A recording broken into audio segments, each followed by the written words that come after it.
My name's Iwi. I am a very tired mother of 2 mixed heritage children, and I've worked in the academy for what will be 20 years, believe it or not, on the 9th of June of this year. I know, I can't believe it either. So I'm really here to share some of my experiences as a black female academic working in the academy, and to share some of my concerns really about the transition and progression of black students through the academy into the world of work. So I identify as black. I'm proud to be black. I have visual, cultural, racial markers that identify me and associate me with being black. And you know, it always amazes me when I have really well-meaning friends that say to me, Iwi, I don't see colour. Everyone is the same to me, because to me the world isn't colourblind. And when my dad met my now husband, who I met nearly 22 years ago, we were kind of sat round and we were talking about getting married, and my dad said to me, Iwi, you couldn't just marry a white guy. You had to marry the whitest guy you could find. Okay, and it's true, my husband is really pale.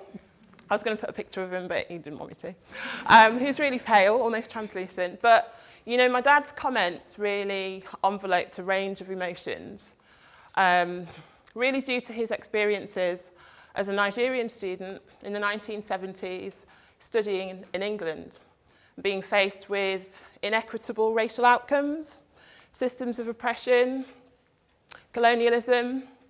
My lens is very different because I was born here, right? I was educated here, I grew up here. I'm told I have quite a nice accent. So I've acquired that, even though I was raised on a council estate. I went to the local comprehensive school. I've done quite well out of what is a very white academy. And when we talk about white, what we're talking about are strategies that are employed to kind of group people into structures that become institutionalized, right, and that favour certain racial groups. So we're talking about history and culture and systems that are built on power. So when I meet people, I do see colour. I do see colour. But I judge people on how I find them. So how they interact with me, how they interact with other people, how they interact with people who are different to them. And I have found that as I've gone through the academy, my being black has become increasingly important. And I think when we meet people who are different to us, who look different to us, how we position those people is very much about our own personal sense of history, our interactions with other people, our interactions with people who are different to us. So how we perceive others is absolutely about how you know, our personal history and our interactions have played out with other people. And I think that this is a really important thing that we have to consider when we're looking at the experiences of black people within the academy. So I naturally gravitate towards people who are warm, open, happy people. My husband is pretty suspicious of them. But he perceived me, so I would like to think that I'm the exception to his rule. But when I talk about our children, I do refer to them as mixed heritage, because as a black woman, it's actually quite difficult for me to refer to them as brown. And I think there is something kind of deeply entrenched in the relationship between colour, heritage, ethnicity, that even I find quite difficult to reconcile. What I do know is that I have fantastic white colleagues doing great work in the equality and inclusion space. But you know, sometimes I sense their discomfort, and they'll come up to me and they'll say, Iwi, was that all right? Or, you know, I know that you know infinitely more about this stuff than I do. And I absolutely don't think that those voices are invalidated. If anything, I have huge admiration for colleagues who are doing work in this space, because it's not incumbent upon them to take part in the conversation. They choose to. But what I do think is important is acknowledging positionality and acknowledging the significance of that positionality within the discourse. A friend of mine, I don't know how true this is, she said to me that 4 to 5% of the global population is white. And I know, in trying to validate that 82% of Great Britain is made up of white people. But when we talk about non-white people in the academy, we become ethnically minoritised, right? We refer to non-white groups as BAME.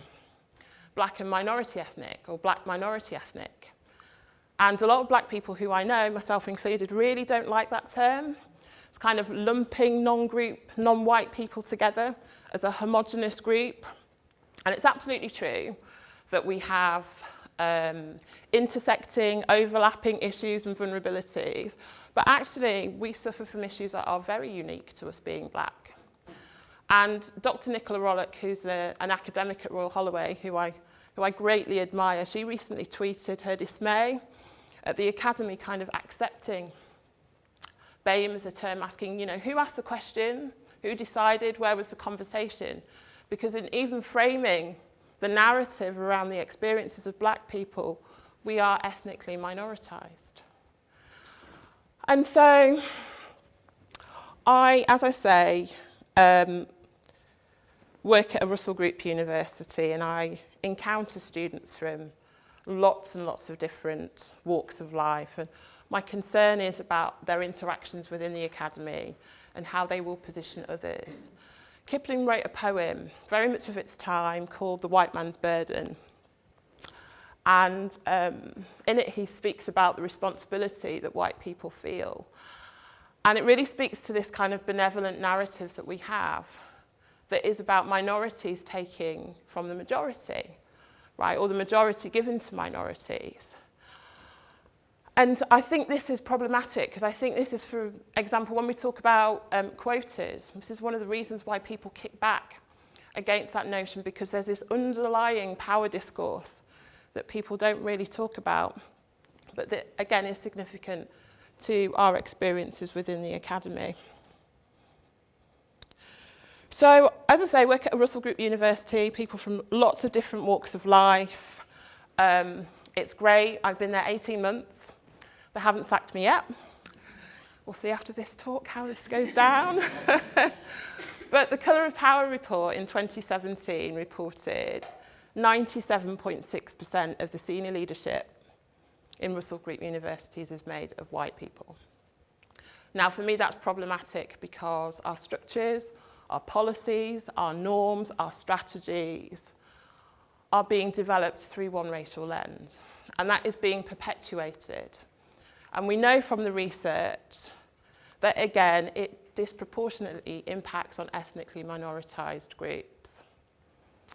So we're educating leaders of the future, some leaders of the future within our universities. Their interactions at university within the academy will influence how they position other people. And as I say, this might be quite problematic. And I kind of see the university as a complex dichotomy. On one hand, thankfully, not a microcosm of what is our increasingly intolerant society. But on the other hand, espousing to be this kind of liberal, tolerant community. But as I say, problematic because cultural and historical legacies are perpetuated and prevail by the lack of diversity that we see within the academy. Because are we really saying that black students are not as bright as white students? Are we really saying that black academics are not as good at research as white academics? Are we really saying that black colleagues do not have the capability to get into senior leadership positions? So as I say, my concern is these structures, these processes, this lack of representation on what that means for black colleagues and black students and other ethnically minoritized groups within the academy. So I have been speaking to black students, and what's really surfaced is the importance of role models. And when they talk about role models, they're talking about people who have walked in their shoes, who have been positioned by others in the same way that they encounter, who have navigated their way through the academy and come out of the other side with great opportunities and jobs. And we know, unfortunately, when we look at it through that lens, there aren't that many people within the academy that they can turn to. Again, I've been speaking to pre-professional students, looking for internships, placements, grad jobs, and they've shared with me really personal stories about their experiences in trying to navigate and access those opportunities. And it's what Matt Salverson would refer to as identity work. And so we probably all sit here and think, right, well, we all do identity work, right? Because we all kind of modify our behaviours to join communities of practice that we want to be part of. But how many people here bleach their skin, literally bleach their skin? Because colorism is a thing, even within their own ethnic groups. How many people here are chemically straightening their hair? Or wearing weaves, or wearing wigs to conform to an aesthetic that is deemed to be of a professional standard? How many people here remove their birth names from their CVs, replacing them with English names or British names for fear of anti-blackness? Or are removing membership from cultural identities, again, for fear of anti-blackness? Or are spending hours and hours scouring for that job, finding the perfect job, and then looking at the senior executive team and thinking, I'm not going to bother. I'm never going to get there. There's nobody that looks like me. And my concern is that we have people in the academy developing employability strategies, policies, practices, who perhaps don't value this work, don't understand this work, and in not valuing it because it doesn't attract the big research grants, it doesn't have the kudos that other work perhaps has, creating problems for black students within the academy. I wonder, when we talk about the achievement gap, the awarding gap, the attainment gap, how many people really understand the impact that these experiences have on our black students, on their sense of belonging, on their self-efficacy, on their confidence, on their aspiration? I recently had a conversation with a colleague of mine, and I was talking to her about a friend who works in investment banking. And my friend in investment banking wears her hair in locks like I do. And I was explaining to my colleague that my friend had been challenged at work about her hair and being told that it wasn't of a professional standard. And my colleague said, that's not true. And I had to say to my colleague, it is true. And actually, they've recently brought in legislation in America to stop this from happening because it happens as a practice. And I mention this because we are all experts of our own experience. And I ask that you please don't own other people's truth. It's true, I get really frustrated when I hear people talk about employability and say, oh, well, it's about getting the right people in the right jobs. Because what the heck does that even mean? I deal with students who are quite privileged, have parents who have navigated their way through the academy, who have great jobs, great connections, and those students are quite rightly leveraging that capital to navigate their way through the academy successfully and access those opportunities. I have students who are first-generation students for whom navigating the academy is a nightmare. They have no idea. They're working 30 hours a week to be financially secure, and they are relying heavily on careers and employability and personal tutors to help them access those opportunities. So it isn't a level playing field. Another one is when people say to me, well, the advert went out to everybody, so it's equal opportunity. We know, for example, adverts can be gendered. The research has shown that quite a lot of adverts are gendered. We know, for example, artificial intelligence, which is used increasingly in the recruitment selection of trainee accountants, which is my subject discipline, is biased and towards genders and ethnic minorities because the data sets on which the algorithms are written are themselves flawed. So we know this. So I wonder, when people are deciding if it's the right person for the right job, or people are writing these adverts, how much diversity of thought is in the room, given 97.6% of our senior leaders are of one racial demographic. I wonder what processes we have that lay bare our prejudices. When we meet people who are different to us, we attach biases and prejudices to people who are different to us. So I wonder the processes that lay bare those prejudices and those biases, and how aspiration or the right fit is framed. And so I do have concerns, as I say, for black students and black colleagues within the academy navigating this space, because there is nobody in the academy who would say, I won't promote somebody because they're black. There are no employers that would stand here and say, I would not give a placement to a black student. But the reality is, being black is a manifestation of our identity. It is who we are. It's our values, our beliefs, our heritage, our culture. And so I think what is important is that ethnically minoritized voices are not just listened to, but are heard, are part of the conversation, are part of the ref conversation, are part of the curriculum development, part of developing employability strategies, so that the much needed change that we need within the academy can be brought to bear. And so it's the responsibility of all of us to take part in that narrative, to take part in that conversation. I do think it needs multiple voices.